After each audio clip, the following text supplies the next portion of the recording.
ouvrage, ou plutôt ce recueil, que le public trouvera peut-être encore trop volumineux, ne contient pourtant que le plus petit nombre des lettres qui composaient la totalité de la correspondance dont il est extrait. Chargé de la mettre en ordre par les personnes à qui elle était parvenue, et que je savais dans l'intention de la publier, je n'ai demandé, pour prix de mes soins, que la permission d'élaguer tout ce qui me paraîtrait inutile, et j'ai tâché de ne conserver en effet que les lettres qui m'ont paru nécessaires, soit à l'intelligence des événements, soit au développement des caractères. Si l'on ajoute à ce léger travail celui de replacer par ordre les lettres que j'ai laissé subsister, ordre pour lequel j'ai même presque toujours suivi celui des dates, et enfin quelques notes courtes et rares, et qui pour la plupart n'ont d'autre objet que d'indiquer la source de quelques citations ou de motiver quelques-uns des retranchements que je me suis permis, on saura toute la part que j'ai eue à cet ouvrage. Ma mission ne s'étendait pas plus loin. Note.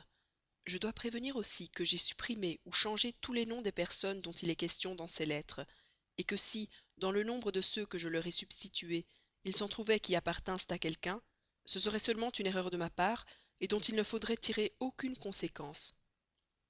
J'avais proposé des changements plus considérables, et presque tous relatifs à la pureté de diction ou de style, contre laquelle on trouvera beaucoup de fautes.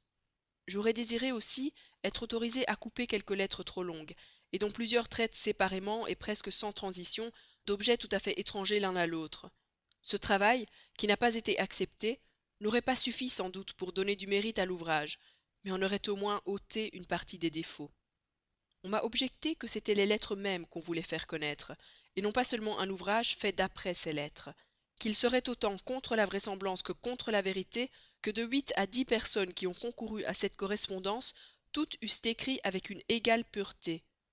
Et sur ce que j'ai représenté que, loin de là, il n'y en avait au contraire aucune qui n'eût fait des fautes graves, et qu'on ne manquerait pas de critiquer, on m'a répondu que tout lecteur raisonnable s'attendrait sûrement à trouver des fautes dans un recueil de lettres de quelque particulier, puisque dans tous ceux publiés jusqu'ici de différents auteurs estimés, et même de quelques académiciens, on n'en trouvait aucun totalement à l'abri de ce reproche.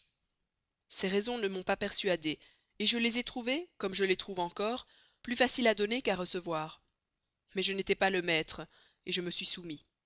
Seulement, je me suis réservé de protester contre, et de déclarer que ce n'était pas mon avis, ce que je fais en ce moment. Quant au mérite que cet ouvrage peut avoir, peut-être ne m'appartient-il pas de m'en expliquer, mon opinion ne devant ni ne pouvant influer sur celle de personne. Cependant, ceux qui, avant de commencer une lecture, sont bien aises de savoir à peu près sur quoi compter, ceux-là, dis-je, peuvent continuer. Les autres feront mieux de passer tout de suite à l'ouvrage même. Ils en savent assez. Ce que je puis dire d'abord, c'est que si mon avis a été, comme j'en conviens, de faire paraître ces lettres, je suis pourtant bien loin d'en espérer le succès, et qu'on ne prenne pas cette sincérité de ma part pour la modestie jouée d'un auteur, car je déclare avec la même franchise que si ce recueil ne m'avait pas paru digne d'être offert au public, je ne m'en serais pas occupé. Tâchons de concilier cette apparente contradiction. Le mérite d'un ouvrage se compose de son utilité ou de son agrément, et même de tous deux quand il en est susceptible.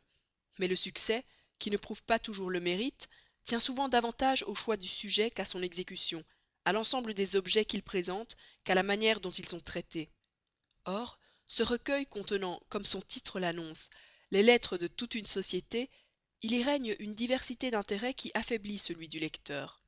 De plus, presque tous les sentiments qu'on y exprime, étant feints ou dissimulés, ne peuvent même exciter qu'un intérêt de curiosité toujours bien au-dessous de celui de sentiment qui, surtout, porte moins à l'indulgence, et laisse d'autant plus apercevoir les fautes qui s'y trouvent dans les détails, que ceux-ci s'opposent sans cesse au seul désir qu'on veuille satisfaire. Ces défauts sont peut-être rachetés en partie par une qualité qui tient de même à la nature de l'ouvrage. C'est la variété des styles, mérite qu'un auteur atteint difficilement, mais qui se présentait ici de lui-même, et qui sauve au moins l'ennui de l'uniformité. Plusieurs personnes pourront compter encore pour quelque chose un assez grand nombre d'observations, ou nouvelles, ou peu connues, et qui se trouvent éparses dans ces lettres. C'est aussi là, je crois, tout ce qu'on peut espérer d'agrément, en les jugeant même avec la plus grande faveur. L'utilité de l'ouvrage, qui peut-être sera encore plus contestée, me paraît pourtant plus facile à établir. Il me semble au moins que c'est rendre un service aux mœurs que de dévoiler les moyens qu'emploient ceux qui en ont de mauvaises pour corrompre ceux qui en ont de bonnes, et je crois que ces lettres pourront concourir efficacement à ce but. On y trouvera aussi la preuve et l'exemple de deux vérités importantes qu'on pourrait croire méconnues, en voyant combien peu elles sont pratiquées. L'une, que toute femme qui consent à recevoir dans sa société un homme sans mœurs finit par en devenir la victime. L'autre, que toute mère est au moins imprudente qui souffre qu'un autre qu'elle ait la confiance de sa fille. Les jeunes gens de l'un et de l'autre sexe pourraient encore y apprendre que l'amitié que les personnes de mauvaises mœurs paraissent leur accorder si facilement n'est jamais qu'un piège dangereux, et aussi fatal à leur bonheur qu'à leur vertu.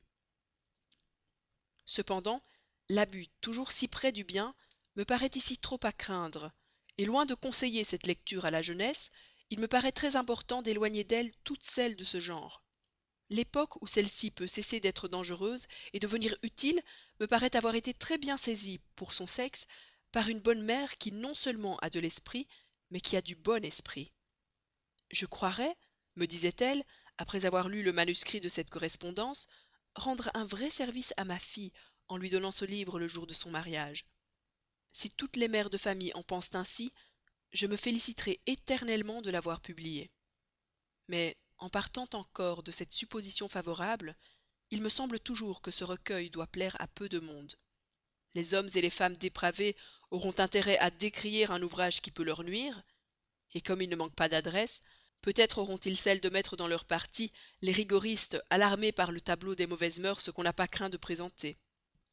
Les prétendus esprits forts ne s'intéresseront point à une femme dévote que par cela même ils regarderont comme une femmelette, tandis que les dévots se fâcheront de voir succomber la vertu et se plaindront que la religion se montre avec trop peu de puissance. D'un autre côté, les personnes d'un goût délicat seront dégoûtées par le style trop simple et trop fautif de plusieurs de ces lettres, tandis que le commun des lecteurs, séduit par l'idée que tout ce qui est imprimé est le fruit d'un travail, croira voir dans quelques autres la manière peinée d'un auteur qui se montre derrière le personnage qu'il fait parler. Enfin, on dira peut-être assez généralement que chaque chose ne vaut qu'à sa place, et que si d'ordinaire le style trop châtié des auteurs ôte en effet de la grâce aux lettres de société, les négligences de celles-ci deviennent de véritables fautes et les rendent insupportables quand on les livre à l'impression. J'avoue avec sincérité que tous ces reproches peuvent être fondés. Je crois aussi qu'il me serait possible d'y répondre, et même sans excéder la longueur d'une préface. Mais on doit sentir que pour qu'il fût nécessaire de répondre à tout, il faudrait que l'ouvrage ne pût répondre à rien, et que si j'en avais jugé ainsi, j'aurais supprimé à la fois la préface et le livre.